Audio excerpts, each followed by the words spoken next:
Welcome everyone to part 6 of our transformation series, where we interview HR and finance transformation experts to share their experience of deploying HR and finance technology solutions and what good programs look like. We're trying to focus on the most experienced and best practitioners to get insight and views as to how to make our programs successful. Director of Brand Performance, we do HR and finance transformation stuff. But today I'm delighted to be joined by Aly Seyfried, who is one of the longest standing Workday Programme Directors and an expert in global and complex Workday projects. Welcome, Aly. Thanks for joining us. Hence the grey hair. Thank you. Nice to meet you all. And also Clare Hickie, who previously spent 15 months with GSK, responsible for the deployment of HR and Workday globally, delivering support, maintenance, enhancements, projects to HR and users, and is now with Workday as CTO for EMEA. So welcome, Clare. Thank you. Just one correction, that's 15 years. It certainly wasn't months. Oh yes, did I say 15 months? It's like 15 years. It's scary, isn't it? Long service medal was achieved. Some of these programs take a long time, and I'm sure we'll be talking about that later. Oh, it didn't take 15 years. I can't think of two people who are better placed to advise us on and to give their insights on how to be successful with Workday programs. So I'm delighted to be joined by both of you. So I'm really excited about this. So we're going to dive into our understanding of what and how to drive successful Workday programs. And please, as I said, I'd like to invite you to ask questions on the Q&A at the bottom as we go through, and I will try and field them if I remember how to use all the buttons and stuff. So as a starting point, when we are thinking about a Workday program, when we are setting up a program for success, what should be first on our agenda as a thought process? So Clare, can I start with you? What should we be thinking about right at the beginning of the program? So right at the beginning, and this is a lot of it obviously is drawn from my experience over the years. I actually been on my Workday journey since 2012, be it at GSK and now in my CTO role here at Workday itself. But one of the things I would call out at the outset is, just make sure you set your resources out right from the beginning. And that can be a mix. So whether the mix is your own employees, and I really do encourage that as well. There's a huge level of development and knowledge that can be grown as a result of an implementation like Workday, especially if you're coming from some of the legacy applications that they would have previously worked on. So give that development opportunity. You're going to need your employees, and also obviously select your SI well. And also you can have obviously a bench perhaps of CWs that are necessary. I'm just going to call a story out there. That's how actually I know Aly probably the best part of nearly 10 years at this point, because Aly was with me part of my journey. And finally, an incredibly strong PM and a PMO office. So have your bench worked out and ready right from the get-go. I know it will be iterative to some degree, depending on the timeline, but start thinking about it. And as I said, your foundation really to some degree should start with your own employees. Well, hang on, Clare, first, you've confused me already. I'm doing a Workday program. I get an SI who's going to configure the Workday and make all that Workday and stuff like that. What are these other resources I need, and why do I need why are they so important? Well, your employees are the ones that know your business the best, because they're the ones that have been there to support it, and they will continue, as we used to say, to hold the baby when everyone walks away. So they're incredibly important, and they're there really to keep the guiding principles through and have the heart and the mind of your own organization in all the decision-making factors. As I said, the SI isn't going to have that history behind it. So it is important that you at least include them. PMO, I can't stress enough, and I'm sure Aly's going to go there as well. That is incredibly important, and it doesn't, you could have multiple streams of people, but no matter what, you are going to need that PM in place. And some organizations do choose some CWs, it brings a different dynamic, it brings a different level of experience. And sometimes they're there to just head to bench, for when you actually need extra resources. So it's available, they're all options, but I can only stress the ones that are most important to us. Thanks, Claire, that's really useful. But I'm going to ask Aly in a second, because I think you started with one of the hardest ones. Hundreds of clients I've worked with, none of them have managed to get their resources in place and fully in place and ready at the right time generally. I say none of them, some of them did, but many do not. Why is it so difficult, Aly, to get those internal resources in place? Because, Claire, you've really started with a humdinger of one of the hardest. Why is it so hard, Aly, in your experience, for clients and customers to get those people ready and there? I think often there's a perception, which I think you alluded to, that the systems implementation partner are going to help and basically do a lot of stuff. And yes, they do, but to Claire's point, they don't know the ins and outs of your business necessarily. The tricky part is the people that know the ins and outs of your business have a day job and they're very busy. And generally, if you're going through some form of transformation or about to embark upon one, they're even more busy than normal because they're managing the day-to-day activities that are either in transition or about to be entering transition. So to try and ring fence resources is tricky because normally it will cost you some money and that may not have been budgeted for. So, again, some of the things to do first, make sure you're clear about your scope, make sure you're clear about, as to Claire's point, your resources, make sure you understand what you're going to be doing, what the SI is going to be doing for you, and really, really focus on where you think your business may be more complex. So, delivery of HR services, delivery of finance services, delivery of procurement services, it's stuff that happens the world over, right? I think but there are things that certain companies have that make them more complicated. And that's where you really want to try and ring fence resource to support that understanding of why you're complicated. I think you make a really good point. And from my experience, the argument that actually the main problem is that you've got busy people, you're making them busier with a transition, and then you're also asking them to get involved with the program and be the SME on it and all that kind of stuff. And it's that underestimation of each of those different activities and kind of going, oh yes, well, they've coped before, they can cope with this as well, kind of thing, which I think it drives a lot of that. Right, so that was really great, soft start. I'm now going to ask a really hard question of both of you, starting again with Claire. And this is actually, in your experience, what makes a Workday program really successful? What are the things you got to get right to, which are most important to make a brilliant Workday program? So Claire, what are your thoughts? I hope I don't hit on all the hot topics again. Okay, so many elements. I did allude to it a bit earlier.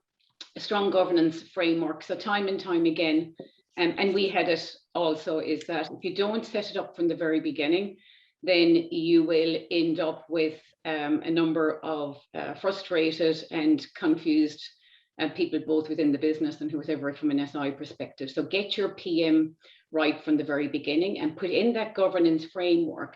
It's absolutely essential in ensuring that you do stick to the scope and you have got a set of criteria that you're constantly going back to. So the governance framework is there to protect the customer, but it's there to protect the program in terms of going live on time and in budget. So I would say make sure you have that. And when I talk about criteria within governance, I'm going to say this: we would only ever put something through our change control boards or template control boards if it was business critical, fiscal, or legal.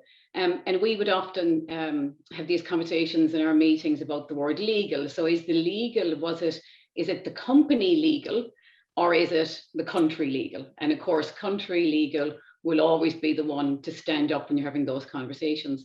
And sometimes, you know, there has been rules around organizations for 50 plus years, and you get this impression it is legal when it's not. When you actually go into it, it was, you know, made up in a day and time, and it turned into a very important piece of criteria for that organization. So, you know, just make sure you check yourself. And finally, I would say, ensure you know your decision makers in that governance board. So, you know, you can't have 10 decision makers. It's never going to work.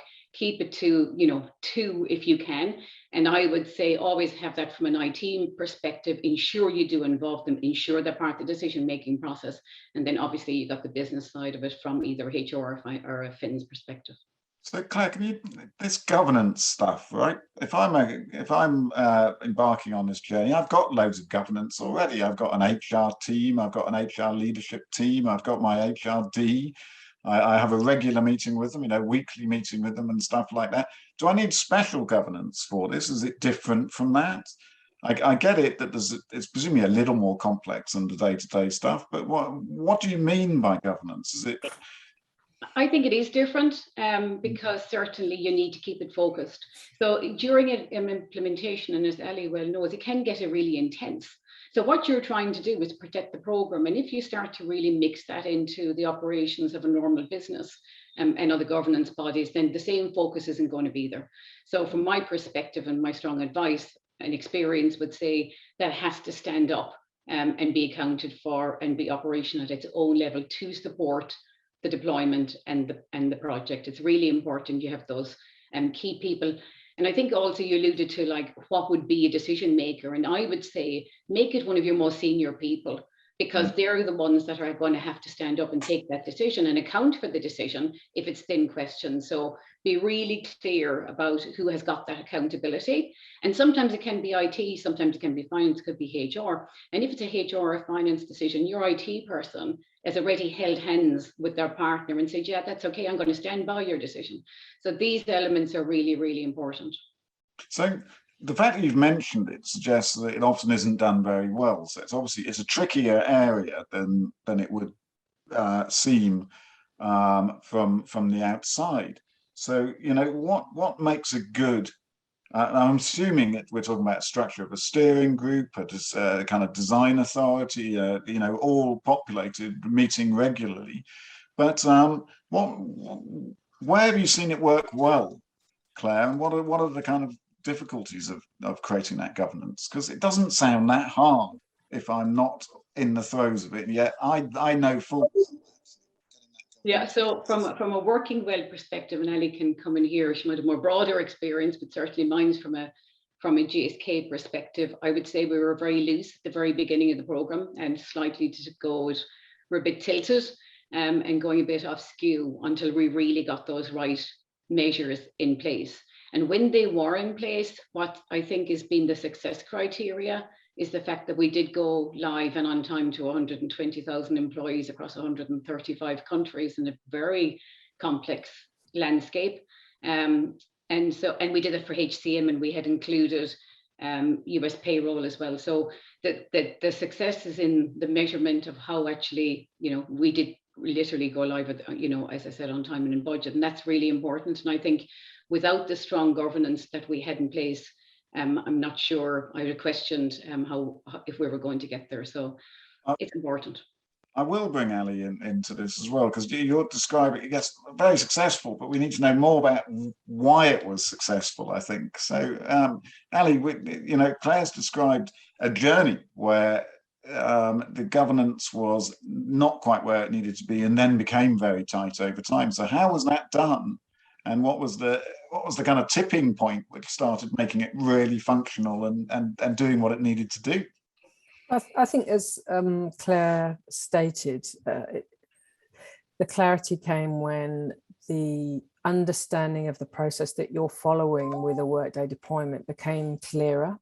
So, you know, the concept of prototyping, the concept of maybe agile design as you're moving through isn't necessarily, I mean, it's becoming more commonplace, I think, with more cloud-based products. But certainly when we were working together at GSK, it was relatively new, and Workday was relatively new, not necessarily to the US, but globally.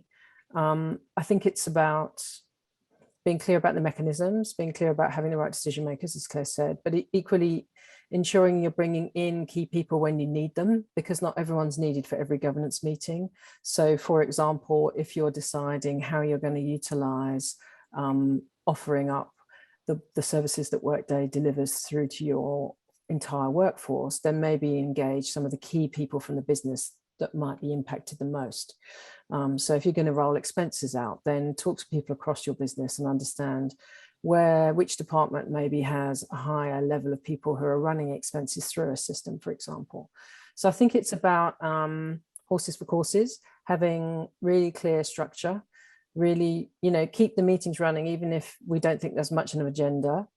It's always in the diary. People get used to going. It's never, oh, I can't make this week. Well, if you can't make it, you have to send a DEP in your place. So it's about structure, it's about organization, but it's also about reflecting as the project progresses, what's important, what's going to be on that agenda, and making sure you've got the right people in the room to ensure that you're deciding as you go. Because what you can do, which can cause problems, is you store decisions up, and that becomes problematic, because when you're moving at pace in a cloud prototyping environment, you need to decide things as you go. But I'm really liking your first comment there, which is that it became successful as people, as decisions, as it was actually asked to do stuff. So I've been part of steering groups where we spend ages setting up the steering group and all that. I turn up and it's like, oh, isn't this nice? Here we all are, and what are we going to talk about? And it's actually bringing that real stuff to it, which I think that's when it starts becoming meaningful, because it's at the beginning of a program, there often isn't that much to discuss at a steering group and decide, right, Claire? And it's only as things progress a bit that the material starts coming through, and then it's an avalanche. Yeah, and there's one other thing going to add to that, and is actually documentation is actually is a really strong output of any good governance. So remembering that people, no matter where they are being benched from in the project, but they're transitionary resources as well, right? So sometimes decisions get taken, and if the team have moved on or someone's left, even the decision maker, then you're all looking at each other when there's an issue and say, well, why did we make that decision? Or did we even make that decision? So, I think that's a really important element as well. Because as I say, there's going to be a point in time when all those project resources have moved off and they're incredibly successful, either, somewhere else or within their organizations. But there's always going to be a need to check back on some of those decisions and why they were taken. So that's really fascinating. I'm going to move off governance a little bit, but in a connected topic, I guess, which is really about the, early stages of a program, where the decision making about how to deploy Workday, how to roll it out, how to which countries go first, or is it a functional split, and all that kind of stuff becomes like this massive circular conversation which seems to go on for months and months and months. I was wondering if you guys could bring some insight into your thoughts about how you settle on a successful deployment plan. Ali, can I come to you first to give us a few thoughts on how you deploy Workday successfully? I think I can speak to Ali, but she seems to have disappeared. It's going to have to be you, Claire. Yeah, sure. So in terms of, as you said, Tom, these are all incredibly big decisions that have to be taken.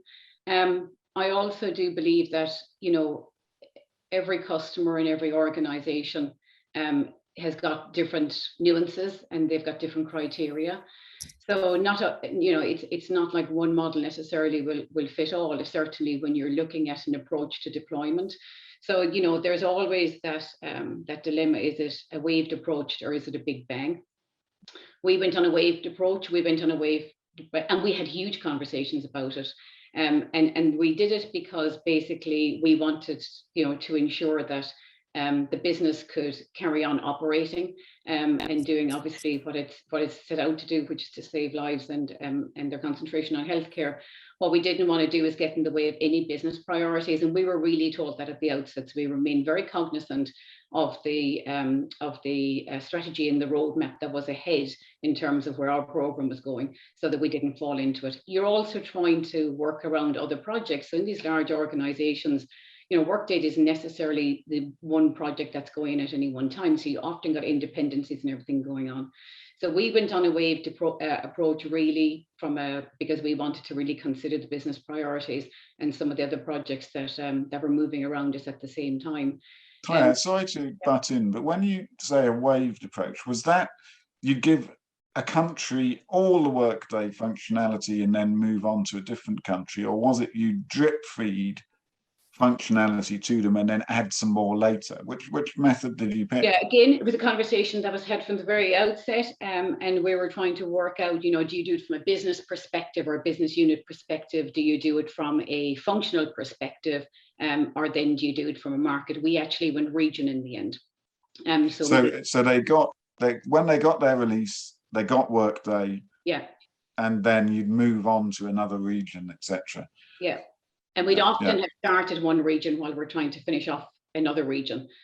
So, you know, we were very cognizant about the timeline, and we're very cognizant that, and I'm sure at some point, you know, change and everything is a big factor. So you've got a lot of moving parts, and you still have got some of your legacy applications, you know, standing as well. So there's a lot of considerations when you're doing it. So when we looked at it, we felt that a regional approach was the best decision for us. And in retrospect, Ali, was that a good way? Yeah, I was just going to say, can I add something in? Because I think it does depend. So GSK, very, very large, very broad scope, big country spread, big time zone spread. Big Bang would have been really a massive risk, right? So, I mean, that was a no-brainer. In some ways, it does make the deployment aspects easier. But if you're not such a big organization, then I think it's actually even more of a challenging discussion, because I think in some ways, you know, it was almost a kind of, well, Big Bang was discussed, but really everyone was like, wow, that's a huge deal if we're going to do that.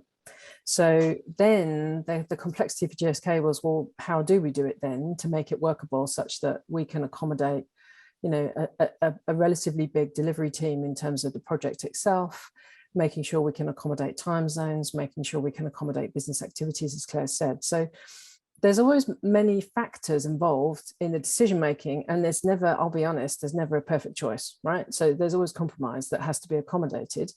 And some things you don't necessarily even realize you're compromising on until they happen. So, you know, there's always the rats and mice, as I call them, that come out and sneak out the woodwork at night and then are waiting for you in the morning. So I think I don't believe there was another way of doing it from a GSK perspective. I think that was the right decision. I also think that as the project progressed, the people as part of that project, both the business and the resources from the SIs, got better because they understood better the complexity of what GSK meant. You know, we haven't even talked about things like acquisitions, which is also another common problem for projects. Yes. And you have to remember, the longer a project goes from day one to day X, the more business change you're having to accommodate. So if you're in a smaller project with ideally a shorter timeline, then Big Bang is very attractive for lots of reasons. If you're looking at a very large, very complex operation where you think actually it's going to be a minimum of 12 months, maybe 18 months, then you have to think through what that timeline means to your business, and can you accommodate multiple jobs, whether that be country-based waves, whether that be functionally based waves, or whatever the criteria are. So it's quite strategic. It should be something that's discussed at the very beginning, and it should be discussed properly and really thrashed, because I think if you make the wrong decisions, you can spend a lot of time fixing stuff as you go along. So yes, absolutely. So Claire, that's all very well. So the decision between Big Bang and then a waved approach was made. But then I always find, and you know, most of the programs I work on is then it's like, well, who's going to go first? And there's no volunteers, right? and then you have to. So how did you design the optimum order of it, and then how did you persuade the countries and regions to participate in that order and not kind of go, oh well, we'll wait a bit and all that stuff? There must have been loads of that. Yeah, of course there is, and as you know, everyone's going to have different reasons for the decisions that they take. From our perspective, now go back, this is like 2012, 2013. So from our perspective, we went live with a group of countries that we knew were really ready for the change. And this was really important because they could really take the change. They wanted, an innovative cloud solution like Workday. They had been operating to some degree in the past. And this was really important. So we felt as if, you had a group of country and market leaders that would want that change, then that would certainly help as you started to move through. The middle wave was our largest markets, so incredibly critical to the business, incredibly complex, and so they went into the middle, and we felt that that was the right thing to do. And then we had one of the other regions at the end who actually were, in a better situation that could wait for that last wave. So I think that was, as I said, it's an interesting conversation, Tom, because you could spend days trying to work out like who, when, what, and how. You're never going to suit everyone in the middle of it all, but for us, I think we made the right decision. The other thing I'm going to say is we had US payroll as well, which was that middle one. So you had not only the complexity of trying to put in the HCM, but we were joining in US payroll as well. But Claire, to do that, you must have been actively managing the region's confidence, because in the end, no one's going to say yes to be in any point of it unless they're confident that the solution is going to work well for them and be deployed successfully. So how did you manage that confidence? How did you keep the confidence up of the region in option? And how does one tackle that? Because you lose a bit of momentum, a few messes up in testing and stuff like that, which not quite got people are scared sometimes, but maintaining that level of confidence is tough, right? It is tough, and it's I'm going to go back to where I came from 20 minutes ago or 25 minutes ago with the conversation. The confidence came with a phenomenal implementation team and project team. It came with that strong governance that was actually really well respected, but it also came from our top sponsors, which is the C-suite, at GSK. And when it comes from that edge, then the confidence and the momentum really starts to build, and there is an element of trust that there has been enough thinking around everything that you're doing in that project framework to make that region as successful and lower all business risks, and that's really what they cared about. Right, so kind of three tiers. One is you'd engineered and created a team from various sources, etc., who did know what they were doing. And then you had the second tier, which is that to the regions and the final people, it looked like you knew what you were doing. And then the third thing was the leadership backing and push behind that. So actually having a team who know what they're doing, look like they know what they're doing, and have leadership sponsorship at a kind of three levels, which I picked up from that. Perfect summary, Tom. Hard to achieve, right, Aly? Yep. I mean, communications is key as well. So you have to be able to communicate what you're doing, why you're doing it, in a way that is understandable but also logical, because sometimes the logic gets left behind in lovely words. And I think people who are running complex businesses in markets need language that they understand. So I think it's important that you phrase things in the right way. But it all comes back to that senior leadership. Sometimes you have to tell people rather than ask people. And yeah, not everyone was waiting in line quite happily. I mean, that's normal in a very big program of work. There's always going to be some kind of protesters, for good reasons, I'm sure. So you need that leadership to kind of keep the chickens corralled. And I am going to re-emphasize Aly's point, and you're dead right, Aly. It was, communication is absolutely critical, and bringing everyone with you on that journey. So it's not about just the program team. It's not who you're direct delivering to, in our case for HR, but it was around all the users and the personas that needed to be managed. So yeah, 100%, Aly. I'm loving this conversation today, because you guys are focusing not on the technical aspects of delivering the program, and I'm assuming that's because those aren't the hardest bits. And a lot of the conversation has been about achieving the governance, achieving the buy-in, getting the regions or whatever, however your business is split up,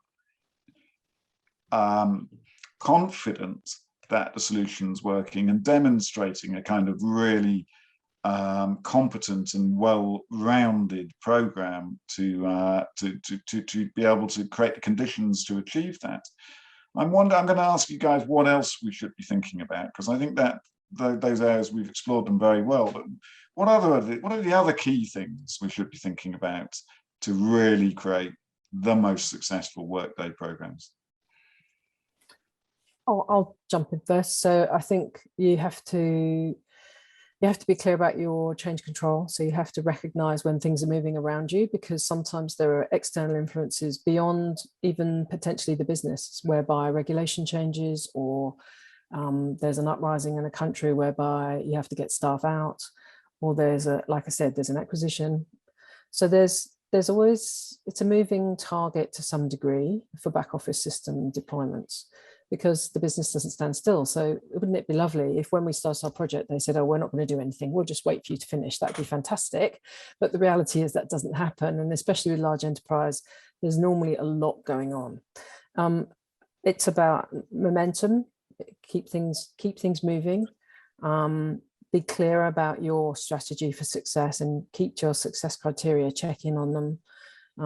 Remind people why you're doing things, because sometimes the messaging can get a bit lost, especially people that are more actively engaged with the project itself or the program, because they get absorbed and it just becomes stressful sometimes, and you have to remind them of the bigger picture. And don't always try and change everything all at once. So you don't want to lift and shift necessarily, but there may be aspects where it's safer to lift and shift and focus on changing the things where you're going to get real bang for buck. And then later, once you're live, go back and look at the things which aren't necessarily perfect that you did lift and shift. So, pick your battles, all the other lovely attitudes that you can come up with, but it's true. That's the reality. You have to look at what's complicated. You have to assess where you're going to get value for money and bang for your buck for your business. What's going to improve the life of the people inside that business, if it's HR focused, or the books and the revenue if it's finance focused. And it's a balancing act, but you have to maintain control at all times, because if you lose control, then you're very unlikely to achieve your success criteria. So that's very interesting, Aly. So that last point about understanding what needs to change and then driving. I mean, presumably, one of the analysis and the business change side is what is negotiable and what is non-negotiable. There are certain things which, to deliver a new HR service and a new finance service, presumably have to change. People have to work on different ways in certain ways. But then presumably equally, there are many things which are more negotiable and can occur over time. But it's got to be quite a complex exercise to differentiate those things, right? Yes, very complicated, which is why understanding at the very beginning and really spending time on clarifying your scope and clarifying not just your objectives, but your outcomes, really, really important. So how much of the overarching scope are we going to want for day one? What can come into maybe a second phase of activity or even a third phase of activity? How do we want to deliver our business? So what's the operating model we're pitching for? Is it the same as today, or are we going to adjust it? And when do we adjust that? So there's different levers you can pull. And it's first of all understanding what the levers are, and then having an intelligent and forward-looking conversation about which ones you pull when to achieve something successful. Yes. I was also fascinated on your point about change control, because you surprised me. I'm used to change control, meaning this widget is going to be, add this widget in, take that widget out. But you're talking about change control being what's happening in the broader business and being networked to that over a period. And that's a different way of looking at change control, isn't it? That's very interesting. I think the process of controlling change within a program or project is linear, in as much as there should be a process you follow, and you have governance, you have templates that you want people to fill in to define exactly what the changes that they're asking for. But similarly, you have to look outwards, and you have to accept that change is sometimes affected upon you, whether you want it or not. And then you have to have a plan of how you're going to react. So talk to the business before you start. Are you planning on buying another business? Are you planning on adding another country? Are you planning on, and at least have an idea, because then if you've had the conversation with them, they're more likely to tell you about it if they then decide to do it halfway through, because they'll think, oh, they asked about that. I better make sure that project knows about it in case it causes them problems. So again, it's about communication, it's about networking, it's about keeping in touch with your key stakeholders and being tuned in with them, so that they think of you as well as you going and asking, is anything changing? Is anything changing? They will come to you sometimes and go, we're thinking of doing this. Do you think we should wait until you've finished, or can we do it in the middle? Is that going to make any difference to you? And having that relationship is vital. It's really interesting, because both Claire and I have worked with Aly for years, and one of my experiences has been that whenever I work with Aly, she's always off talking to other people and networking around the business and stuff. Gossiping. And now you've told me why. I never kind of quite got it, but it's always true that actually those chats, talking to those different people, etc., meant that our program was pre-warned of this or that coming up, and maybe this thing needs consideration, and it was all through that kind of networking. Did you get the same experience, Claire? 100%. Always ahead and bringing the information back in that was critical to whatever phase that we were in, or decision we were taking, or whatever milestone we were trying to hit. Ellie was off trying to get the information and bringing it back, and really digging in deep with the business, and that's what's really important. I loved it, because then when I was talking to those stakeholders in different contexts, I could understand why they were bringing a concern or something like that, because that broader context was nearly always it. Yeah. It was kind of, we set up our schedule for where it's going to be released and when and all that stuff. Those things change, but knowing the driving force as to why they're changing, why they need to be reconsidered is really important. Yeah. Can I add one thing to that conversation, Tom? And I don't think we've touched on it, Ellie, is about business processes. So another key success factor, criteria, and definitely something to stay true to, and early decisions on, is around business processes. So Workday does deliver standardized business processes. And if I can leave the listeners of this webinar with anything today, it is to say, take them, embed them down, and make sure you help your businesses to make that change. And the reason I say that is because time and time again, organizations they really either over-engineer, or they're still trying to force fit old processes from legacy, fragile environments into a cloud architecture like Workday. It doesn't work. And so it's really important that you standardize as much as you possibly can. And as I said, that you don't over-engineer. And if you do, you will be reviewing again, and you will be doing your best to strip everything back out again, because you'll either end up with the feedback, or you will end up with delays, or you will end up with some level of issues down the line. So as I said, if I can leave anything with anyone, it is to say, don't over-engineer, don't force fit. That's not work to. Claire, I think that's a really interesting point, and I think it's really key. But you see, everything you've talked about of the success of programs, or the lack of success of them, etc., so far have not covered those core processes, and now you're mentioning them and saying take the standard processes. Yeah. But I often think over-examination of processes in infinitesimally deal, it's like a comfort blanket as HR and finance people, we love talking about processes and suggesting this one should be a bit more like this and this one should be a bit more like that, and we work this way. But actually, it's not really very helpful, given that modern cloud solutions, in particular Workday, provide 90%, 95% or whatever it is of really great processes which we should adopt. But people love talking about them and spending ages analyzing them, don't you think? Yeah. Sorry, I got dogs barking. Never a webinar without a dog barking, is there? Yes, I completely agree. I think it's human nature. I think it's human nature that we still have to, sit and talk about it. But there's also this element of, to be fair, it's that change and adjustment, and that agreement that process is going to work and be right for the organization. The final thing I'm going to say in that is, we've got over 3,600 and more customers live.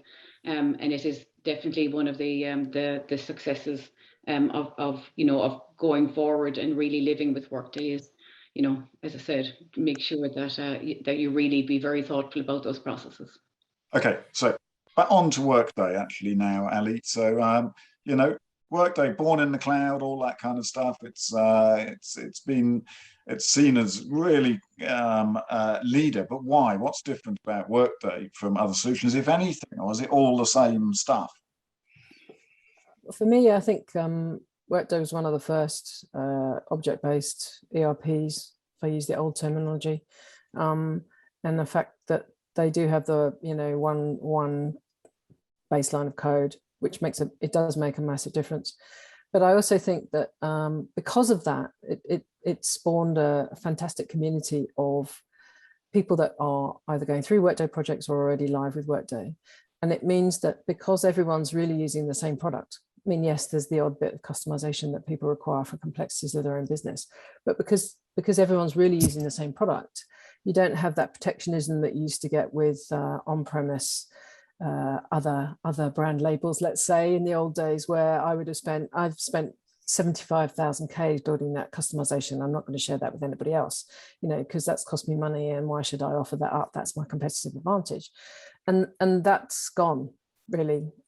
And it's fantastic. It's makes such a pleasant experience, because it means you can reach out to other customers who are live. You can work, I mean, the role that we play, I work with clients who are going through the transformation, helping them with their Workday deployments. So we will encourage them to talk to other customers who maybe are similar to them, either in geographical spread or in vertical market or whatever it happens to be that makes them similar, to encourage them to talk to them about their journey and what was good and what was bad, and how did they accommodate this particular weirdity, maybe that's to do with regulation. For example, in the asset management world, there's quite a lot of strange regulation.